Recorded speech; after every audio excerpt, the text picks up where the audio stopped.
Now we are moving to the costs of production.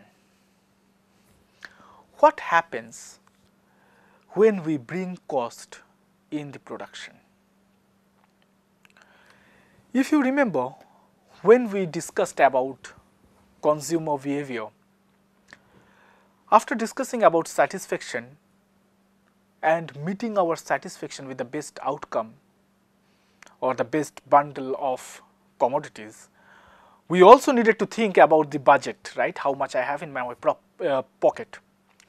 Similarly here, when I talk about or we have decided about the outcome based on the optimal mixes of not optimal or the different mixes of capital and labor that we can achieve and we can bring into the system to get a particular outcome, and to get different levels of outcomes, what should be the scale where my marginal product is decreasing, when it is increasing, when it is touching zero, and all these things. We have got a clear idea about the relationship between the output and the my factors of production.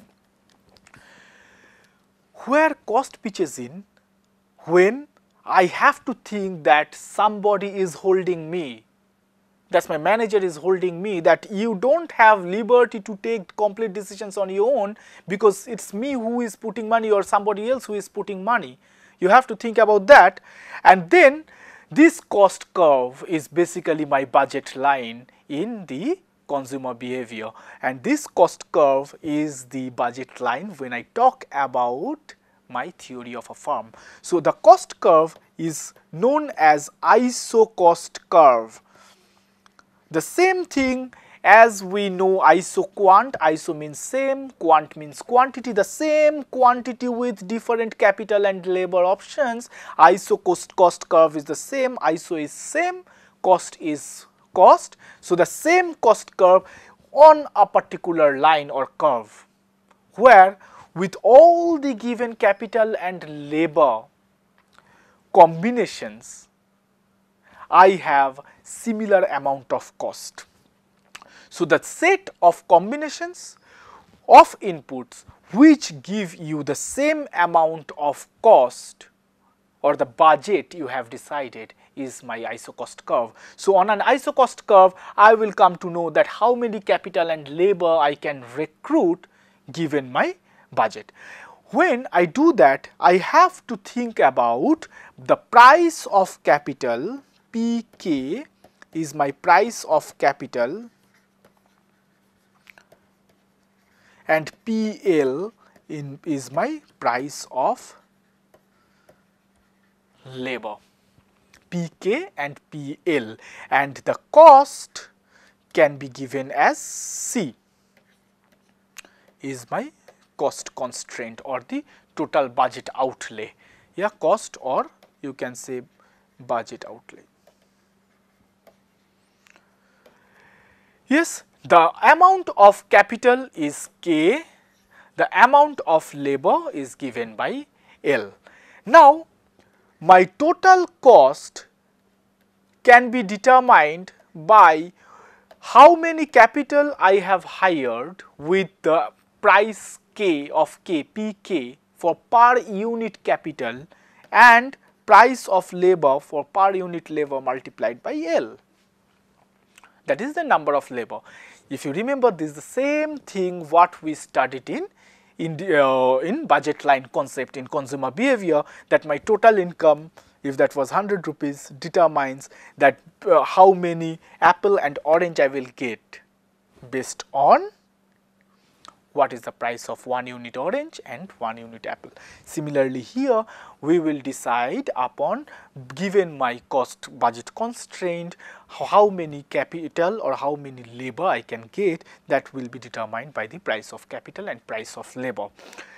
Now, this is a straight line, and if I draw this isocost curve on a straight line, my the values on the x-axis and y-axis, where my x-axis have L and y-axis has capital as usual. So on my x-axis and y-axis, I can see that on this point I am hiring only labor and no capital. On this point I am hiring only capital and no labor.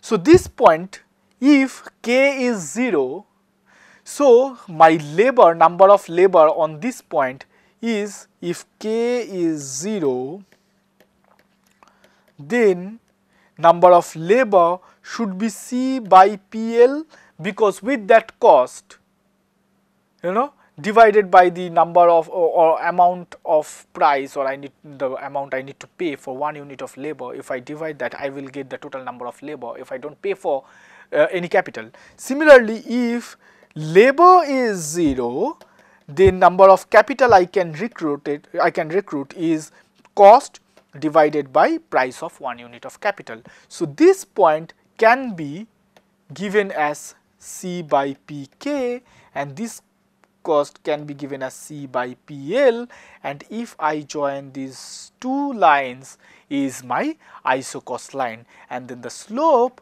of this isocost line, as it's a negative slope, minus, can be given as price of labor by price of capital. This is my slope.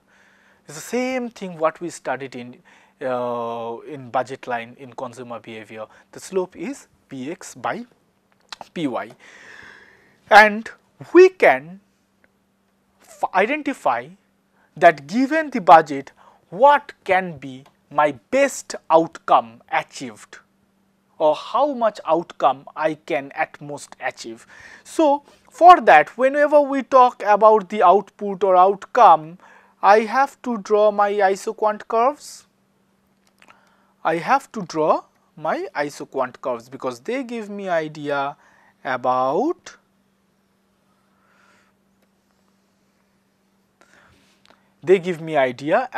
different amount of production, right?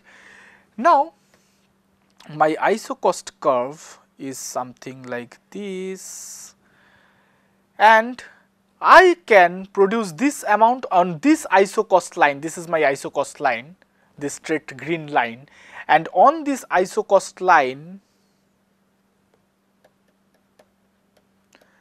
whatever amount of capital and labor I recruit, the total budget outlay, I have utilized the entire budget outlay, right, entire cost, because I am on this green line. So I have utilized that. Now,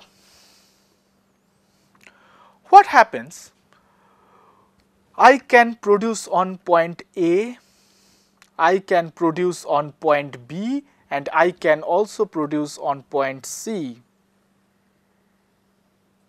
I can produce on point A, on B, or on C. Now on A and on C, I am on a lower isoquant curve, probably where I am manufacturing 100 units, in this maybe 50, and in this 150.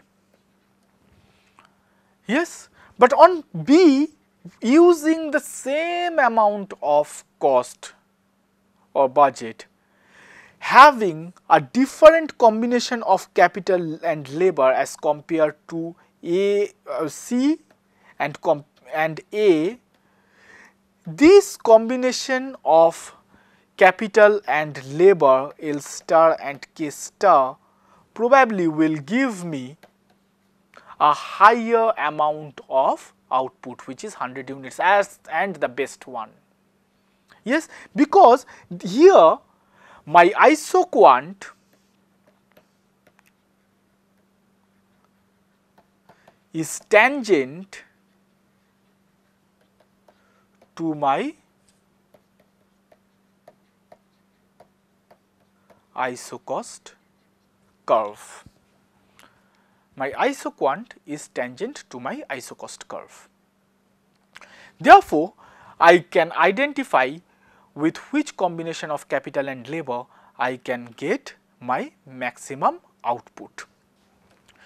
And over here, as we learned that with this diminishing marginal of rate of technical substitution, we know that the slope of isoquant is basically on this point at MPL. On this point, isoquant and isocost curve are tangential to each other. That means their slope are equals. Their slopes are equal.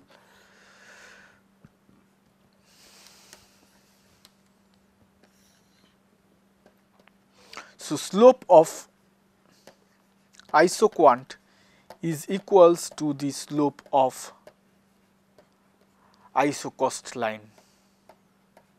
I'll keep it completely. Isocost line. And the slope of isoquant can be given as marginal product of labor by marginal product of capital, and slope of isocost can be given as price of labor and price of capital. So these two ratios must be similar, that the ratio between marginal product of labor and marginal product of capital and the price of labor and price of capital on the point, that point will give me the optimal output and the optimal mix of capital and labor, which is the win-win scenario. Given the cost, utilizing the entire cost or budget, what is the amount I can produce or manufacture at the most. Okay. In healthcare, a newly emerging concept is co-production. Co-production. Yeah, co is together by the word, correlation, cohabitation, coexistence. Co is together. Co-production is production together, So what does this really mean? I will try to explain this with a diagram which has been taken from an article published in BMJ, British Medical Journal of Quality and Safety.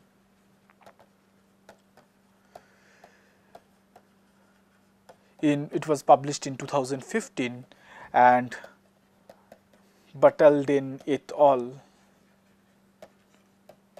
Yeah. Yes, what this co-production says, that is basically that to ensure now production of healthcare is not basically coming from the doctor, like not only is coming from the doctor. It is also patients play an equally important role. The patients, already patients or the potential patients, they play an equally important role. Yes, if we consider their behavior, the behavioral economics is really important and is the talk of the town right now. Having said that, now the healthcare is a part of the community or society. The healthcare is a part of the community or society. So co-production of healthcare.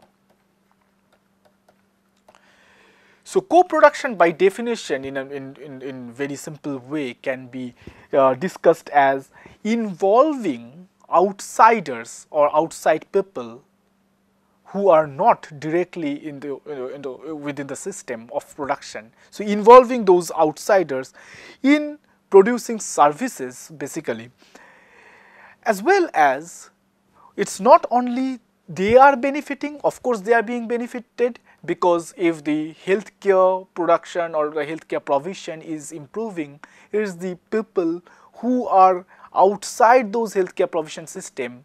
Now in the healthcare provision system, whenever we close our eyes, it's like the doctors, the nurses, the administrators, the government maybe, or the pharmaceuticals, the laboratories and all this.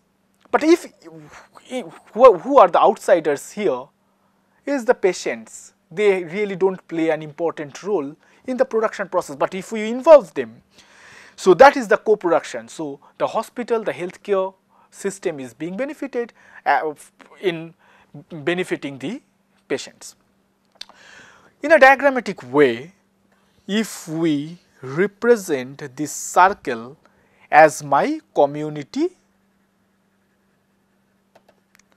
or society, right? And within this circle, I have healthcare system. This is a part of this community and society. Within this circle, I have this healthcare system.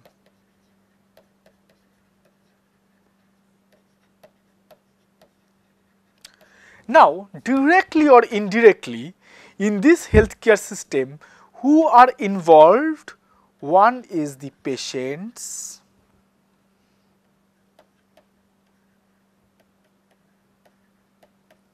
and another one is the professionals, doctors or other healthcare professionals. Yes, in this area, both these patients and the professionals are working together. So, the healthcare system is considering the patients as well as the professionals, and in some part these patients and professionals, when we talk about co-production, if they can be brought together, this talks about our co-production. Now, if we are taking this point outside, they can, one, do co-planning together, number one. Number two, co-execution, and number three is the civil discourse, what is required by the society and all this. Civil discourse. So, while discussing about the co-production of the healthcare system, these three areas can be considered by co-production, bringing together patients and professionals, which eventually leads to co-produced high value health services,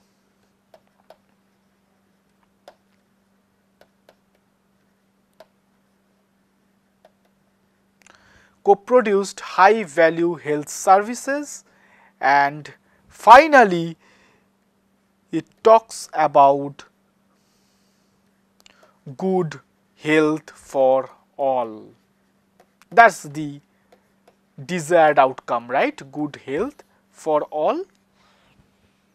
If you can bring both these patients as well as the professionals together in deciding that how health care should be delivered, to some extent it should be limited, because you can't really give a lot of freedom to the patients or to the doctors either way. So, if we can bring them together efficiently, then we can actually ensure the best health. And when universal health coverage is discussed in all the forums across the globe, we will discuss about this universal health coverage sometimes during our later part of